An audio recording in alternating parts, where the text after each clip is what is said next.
Aziza, j'ai besoin de toi. Oui, avec plaisir, dis-moi. Ça y est, mon projet commence à être précis dans ma tête. J'ai envie d'avancer concrètement. Bravo. Oui, mais je ne sais pas quelle structure juridique choisir pour ma future entreprise en Tunisie. Tu t'y connais, toi? Oui, écoute, c'est simple. Les structures les plus courantes sont la SARL et la SA. La SARL, c'est la société à responsabilité limitée. C'est la forme juridique la plus courante et simple à mettre en place, surtout pour les PME. La responsabilité des associés est limitée au montant de leur rapport respectif. Et si j'ai envie d'un grand investissement, j'opte pour la société anonyme, c'est ça? Tout à fait. La SA, Société Anonyme, est une forme juridique qui intéresse les grands projets demandant beaucoup de fonds.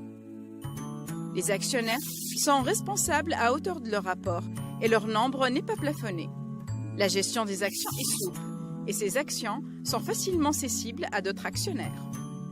Ah, d'accord, je comprends. Pour monter une SARL, il te suffit de constituer un dossier complet qui sera pris en charge par plusieurs intervenants.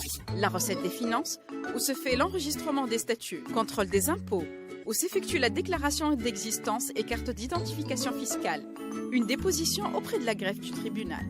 IORT, pour la publication au JORT. Et enfin, l'immatriculation au registre du commerce auprès de la greffe du tribunal.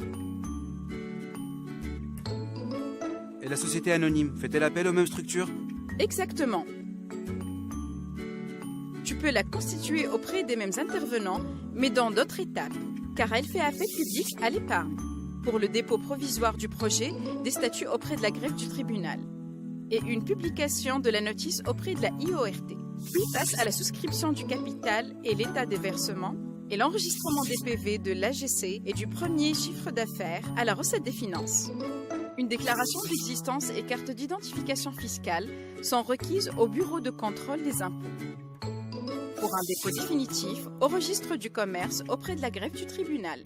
Et la publication au JORT à l'IORT. Et enfin l'immatriculation au registre du commerce à la greffe du tribunal.